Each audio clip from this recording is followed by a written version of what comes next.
ሰላም ውድ የቻናላችን ተከታታዮች እንኳን ወደ ዝግጅታችን በደህና መጣችሁ። ዛሬ የምንመረምረው ርዕስ ሁላችንንም በቅርበት የሚመለከትና በዘመናችን ወሳኝ የሆነ ጉዳይ ነው። በመረጃ በተጥለቀለቀበት በዚህ ዓለም ውስጥ አንዲት ሐሰተኛ ወይም የተዛባ መረጃ ምን ያህል አውዳሚ ኃይል እንዳላት አስባችሁ ታውቃላችሁ? አንዲት ትንሽ የምትመስ የሐሰት ወሬ ወይም ሹክሹክታ የሀገርን መሰረት ልታናጋ፣ ህዝብን እርስ በርስ ልታናክስ ብሎም ወደማይታሰብ እልቂት ልትወስድ እንደምትችል ብዙ ጊዜ በአሳዛኝ ሁኔታ ተመልክተናል። ከእርስ በርስ ጦርነቶችና ከማህበረሰባዊ ግጭቶች አንስቶ እስከ ዓለም አቀፍ ወረርሽኞች ድረስ ሐሰተኛና የተዛቡ መረጃዎች የንጹሃንን ህይወት ቀጥፈዋል። ጠንካራ የነበሩ ኢኮኖሚዎችን አውድመዋል። በፍቅርና በስምምነት የኖሩ ማህበረሰቦችንም በታትነዋል። በዚህ ቪዲዮ ሐሰተኛ መረጃ በሀገራዊ ደረጃ ካደረሳቸው አስከፊና ዘግናኝ ጥፋቶች መካከል የተመረጡ 10ሩን በቅደም ተከተል እናያለን። እነዚህ ዝርዝሮች የምናየው እንዲሁ ታሪክ ለማውሳት ሳይሆን ውሸትና ግራ ማጋባት እንዴት ወደማይቀለበስ ጉዳይ ሊያመራ እንደሚችሉ የሚያሳዩ እውነተኛና ሕያው ማስረጃዎች ናቸው። በቅርብ ዓመታት ሳይቀር ሐሰተኛ መረጃ አንድን ሙሉ ሀገር ወይም አካባቢ እንዴት ሊያጠፋ እንደተቃረበና ከዚህ ሁሉ መራራ ተሞክሮ ምን ልንማር እንደምንችል ለማየት እስከ መጨረሻው ከኔ ጋር እንድትቆዩ በአክብሮት ጋብዛለሁ። እንግዲህ ወደ 10ሩ አስደንጋጭ የሐሰት መረጃ ጥፋቶች እንለፍ። ከቁጥር 10 እንጀምራለን። ታላቁ የጨረቃ ቅጥፈት 1835 በ1835 በኒውዮርክ ከተማ ይታተም የነበረው ዘሰን የተባለ ጋዜጣ አንድ እጅግ ታዋቂ የሥነ ፈለክ ተመራማሪ ጨረቃ ላይ አስደናቂ ፍጡራንን እንዳገኘ የሚገልጽ ተከታታይ የሐሰት ዘገባዎችን አወጣ። አስቡት፣ በዚያ ዘመን እንዲህ ያለ ዜና ምን ያህል ስሜት ቀስቃሽ ሊሆን እንደሚችል። ህዝቡም ይህን የፈጠራ ወሬ ሙሉ በሙሉ አምኖ ተቀብሎት ነበር። አንዳንዶች እንዲያውም ይህ ከምድር ውጪ ያሉ ባዕዳን ፍጡራን መኖራቸውን ያረጋገጠ የማይካድ ማስረጃ ነው ብለው እስከ ማመን ደርሰው ነበር። ምንም እንኳን ይህ ቅጥፈት በቀጥታ የሰው ህይወት ባያጠፋም ወይም ጦርነት ባያስነሳም የብዙሃኑን ህዝብ አእምሮ ማሳሳትና ማወናበድ ምን ያህል ቀላል እንደሆነ ፍንትው አድርጎ አሳይቷል። በተለይ ደግሞ ያ ውሸት እውነት ለማስመሰል በዘዴና በጥንቃቄ ሲቀመርና ጥቅም ላይ ሲውል የሚያስከትለውን ተጽዕኖ ገሃድ አድርጓል። ይህ የጨረቃ ቅጥፈት በዘመናዊ የሚዲያ ታሪክ ውስጥ የሐሰተኛ ዜናዎች መፈልፈልና ስር መስደድን በግልጽ ያመላከተ ክስተት ነበር ማለት እንችላለን። 9ኛ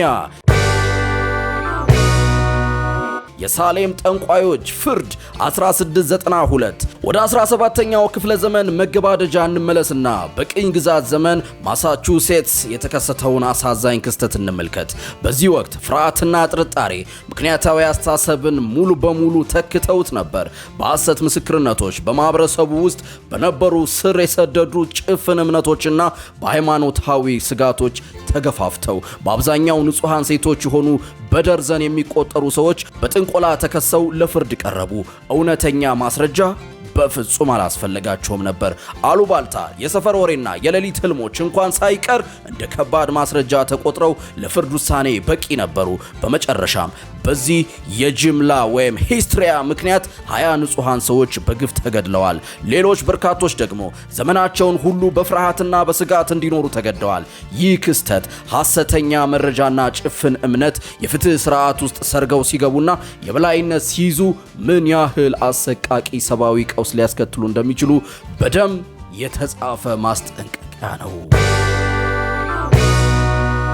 8ኛ የስፔን አሜሪካ ጦርነት 1898 በ1898 የአሜሪካ የጦር መርከብ ዩኤስኤስ ሜይን በኩባ ሃቫና ወደብ ላይ ባልታወቀ ምክንያት ከፈነዳ በኋላ አሜሪካ በስፔን ላይ ጦርነት አወጀች። በዚህ ወቅት የአሜሪካ ጋዜጦች በተለይም የዊሊያም ራንዶልፍ ዘረስትና የጆሴፍ ፑሊትዘር ጋዜጦች ያለምንም ተጨባጭ ማስረጃ እጅግ ስሜት ቀስቃሽ በሆኑና የጦርነት ቅስቀሳ በሆኑ ዜናዎችና ትንታኔዎች ስፔንን ያለማቋረጥ መወንጀል ጀመሩ። ይህ ቢጫ ጋዜጠኝነት ወይም የሎ ጆርናሊዝም በመባል የሚታወቀው ስሜትን በማጦዝ እውነትን በመደበቅ የሚሰራጭ የዜና አቀራረጽ እጅግ አደገኛ በሆነ መልኩ የቀረበበት ነበር። ጦርነቱ በመጨረሻ አሜሪካ እንደ ፊሊፒንስ፣ ፖርቶሪኮና ጓም ያሉ ግዛቶችን በመቆጣጠር ተጠናቀቀ። እውነታው ከዓመታት በኋላ ሲወጣ ምን ነበር? ፍንዳታው ምናልባትም በመርከቡ ውስጥ በነበረ ድንገተኛ አደጋ ወይም በቴክኒክ ችግር የተከሰተ ሊሆን እንደሚችል መላምቶች ወጡ። ነገር ግን ያኔ የተሰራጨው የሐሰት መረጃና ቅስቀሳ በሺዎች የሚቆጠሩ ሰዎችን ሕይወት ቀጥፏል፣ የሀገራትን ዕጣ ፈንታም ለውጧል። ሰባተኛ የናይጄሪያ የፖሊዮ ክትባት ተቃውሞ 2003 በ2003 ዓመተ ምህረት በሰሜን ናይጄሪያ አንዳንድ የሃይማኖትና የማህበረሰብ መሪዎች የፖሊዮ ክትባት በእርግጥም ህፃናትን ከበሽታ ለመከላከል ሳይሆን ሙስሊሞችን ለማምከንና የህዝብ ቁጥራቸውን ለመቀነስ የተዘጋጀ የምዕራባውያን ሴራ ነው የሚል እጅግ አደገኛና ሐሰተኛ መረጃ ለህዝቡ ማሰራጨት ጀመሩ። ያ አስገፊ ውሸት እንደ ሰደድ እሳት በፍጥነት በመላው ማህበረሰቡ ውስጥ ተሰራጨ። በዚህም ምክንያት የፖሊዮ ክትባት ፕሮግራሞች በህዝብ ዘንድ ከፍተኛ ተቃውሞ ገጠማቸው። ወላጆች ልጆቻቸውን ማስከተብ አቆሙ። ውጤቱ ምን ሊሆን እንደሚችል መገመት አያዳግትም አይደል?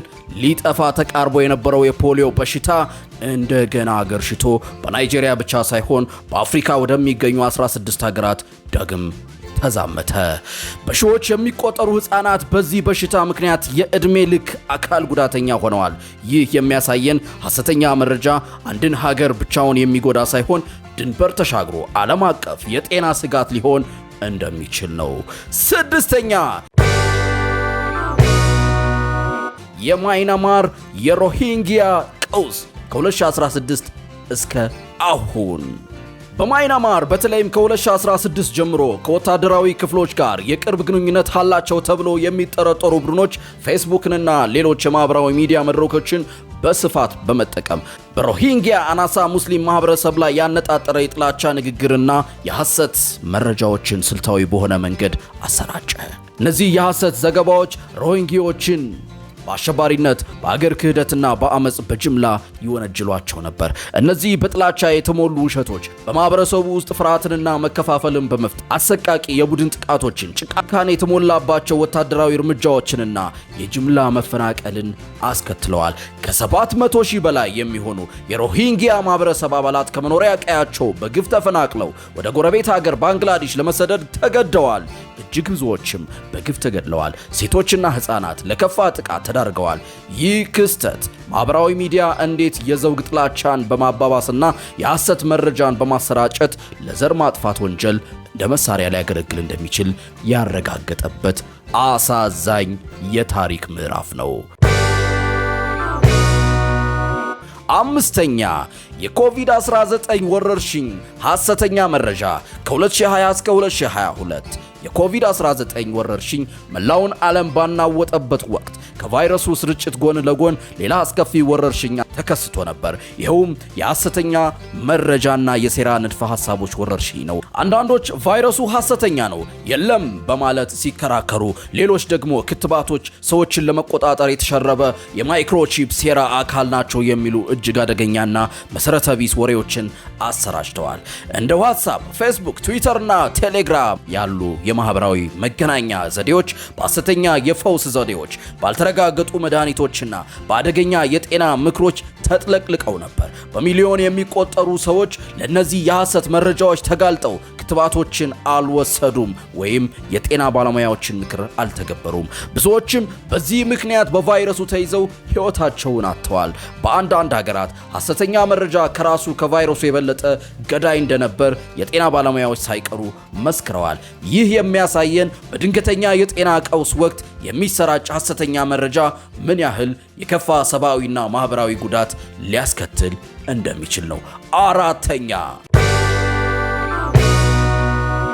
የናዚ ጀርመንና የሆሎኮስት ወይም የአይሁድ ጭፍጨፋ ከ1933 እስከ 1945 በሰው ልጅ ታሪክ ውስጥ ከተመዘገቡት እጅግ የከፋ የጥፋት ድርጊቶች አንዱ የሆነው የናዚ ጀርመን የአይሁድ ጭፍጨፋ ወይም ሆሎኮስት በሐሰተኛ መረጃና በስልታዊ ፕሮፓጋንዳ ላይ የተገነባ ነበር።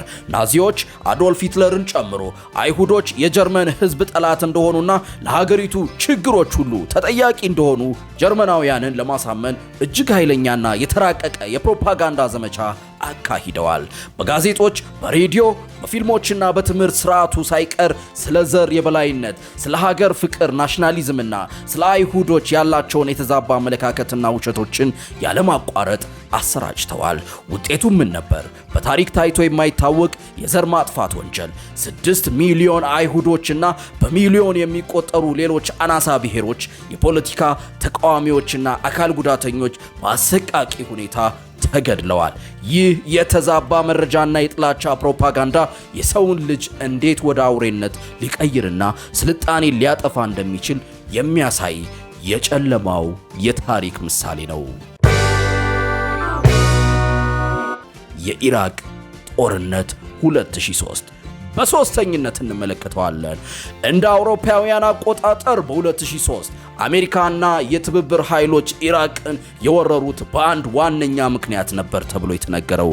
ይሄውም የኢራቁ መሪ ሳዳም ሁሴን የጅምላ ጨራሽ የጦር መሳሪያዎች WMDs አሉት፣ ለዓለም ሰላምና ደህንነትም ስጋት ነው በሚል ነበር።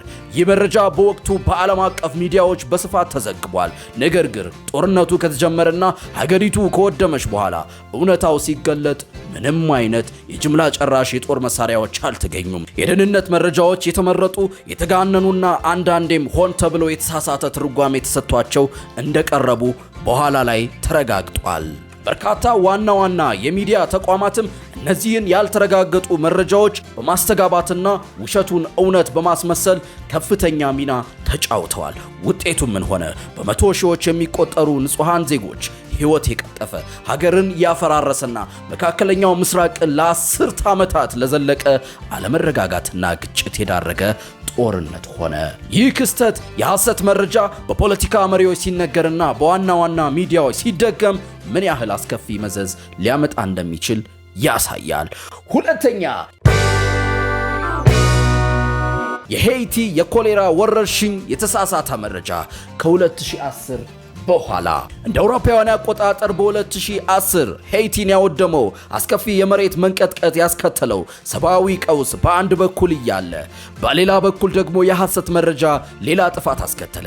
ከመሬት መንቀጥቀጡ በኋላ የኮሌራ ወረርሽኝ በፍጥነት በመላ ሀገሪቱ ተሰራጨ። በዚህ ወቅት የአካባቢው ነዋሪዎች የተባበሩት መንግስታት የሰላም አስከባሪ ኃይሎች በተለይ ከኔፓል የመጡ የውሃ አቅርቦቶችን በመበከል በሽታውን ሆን ብለው እንዳመጡባቸው የሚገልጹ ወሬዎችና የሐሰት መረጃዎች በስፋት ተሰራጩ። ይህ መሰረተ ቢስ ውንጀላ በማህበረሰቡ ውስጥ ከፍተኛ ቁጣና አለመተማመንን ቀሰቀሰ። የዚህ ተጽዕኖ ምን ነበር? በሰብአዊ እርዳታ ሰራተኞች ላይ ጥቃቶች ተፈጸሙ። ወሳኝ የነበረው የሕክምናና የንጹህ ውሃ እርዳታ ተደራሽነት ዘገየ ወይም ሙሉ በሙሉ ተስተጓጎለ። በዚህም ምክንያት የኮሌራ ወረርሽኝ ከቁጥጥር ውጪ በመሆን ከ10,000 በላይ ሰዎችን ገድሏል። ለበሽታው የሚሰጠው ምላሽ በሐሰት መረጃዎች በተጠቀሰው አለመተማመንና ሁከት ምክንያት እጅግ ቀርፋፋና ውጤታማ ያልሆነ ነበር። ይህ የሚያሳየን በተለይ በአደጋ ወቅት የህዝብ ጤናን የተመለከቱ የሐሰት መረጃዎች ምን ያህል ገዳይ ሊሆኑ እንደሚችሉ ነው። አንደኛውና የመጨረሻው የሩዋንዳ የዘር ማጥፋት 1994።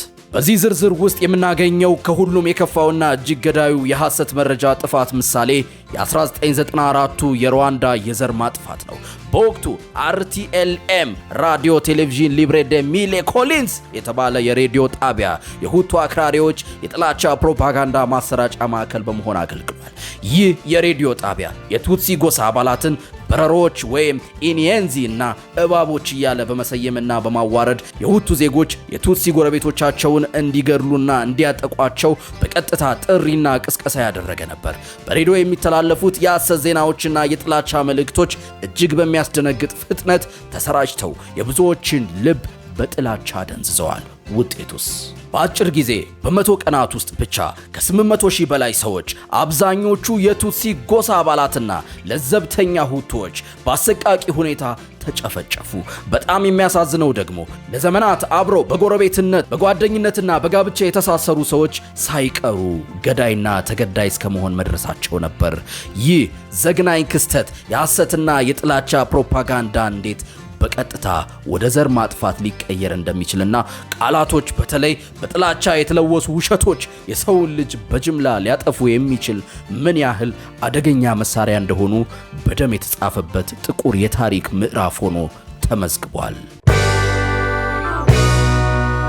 እንደምናየው ሐሰተኛ መረጃ በቀላሉ የምናልፈው የኦንላይን ችግር ብቻ አይደለም። የሀገር ደህንነት፣ የዜጎች ህልውናና የህዝብ ጤና ጉዳይ ነው። የሰላምና የመረጋጋት ዋነኛ ጸር ነው። እነዚህ በዝርዝር ያየናቸው አስከፊ ክስተቶች ያለፈ ታሪክ ብቻ አይደሉም። እነሱ ለዛሬና ለነገ ትውልድ የተላለፉ ከባድ ማስጠንቀቂያዎች ናቸው። የምንኖረው አንዲት በስልካችን የምንለዋወጣት የተሳሳተ መረጃ ወይም የተሰራጨ የሐሰት ጽሑፍ ወይም ቫይራል ፖስት በሰከንዶች ውስጥ በሚሊዮኖች የሚቆጠሩ ሰዎችን አይንና ጆሮ ልትደርስ በምትችልበት እጅግ ፈጣን በሆነ የዲጂታል ዘመን ላይ። ለዚህም ነው ሂሳዊ አስተሳሰብ የምንሰማውንና የምናየውን መረጃ መርምሮ የመረዳት የሚዲያ አጠቃቀም ግንዛቤ እንዲሁም ኃላፊነት የተሞላበት የመረጃ ልውውጥና ግንኙነት ከመቼውም ጊዜ በላይ አስፈላጊና ወሳኝ የሆኑት። መረጃ ሲደርሰን ጥያቄዎችን እንጠይቅ። ምንጩ ከየት ነው? ታማኒ ነው? ሌሎችስ ምን ይላሉ? ምንጮችን ደጋግመን እናረጋግጥ። ከሁሉም በላይ ደግሞ እውነትን እናጋራ፣ እውነትን እንከላከል። ለሐሰትና ለጥላቻ ቦታ አንስጥ። ምክንያቱም የውሸት ዋጋ እንደምናየው ሀገር ሊሆን ይችላል፣ የንጹሃን ሕይወት ሊሆን ይችላል። ውድ የቻናላችን ተከታታዮች የዛሬው ዝግጅታችን ይህን ይመስል ነበር። የሐሰተኛ መረጃ አደገኛነት በመጠኑም ቢሆን እንዳሳየንና ለጥንቃቄ እንደሚያነሳሳን ተስፋ እናደርጋለን። በቀጣይ በሌላ አስተማሪና አነቃቂ ዝግጅት እስከምንገናኝ ድረስ ቸርን ሰንብት። ቻናላችንን ሰብስክራይብ በማድረግ ቤተሰብ ይሁኑ። እንዲሁም በየጊዜው የምንለቃቸውን አዳዲስና ጠቃሚ ቪዲዮዎች በፍጥነት ወደ እናንተ እንዲደርሱ የደወል ምልክቷን መጫኖትን አይርሱ። ስላዳመጣችሁን፣ ስለተመለከታችሁን፣ ልባችሁን ሰጥታችሁን ከኛ ጋር ስለሆናችሁ ከልብ እናመሰግናለን። ቸር ሰንብቱ።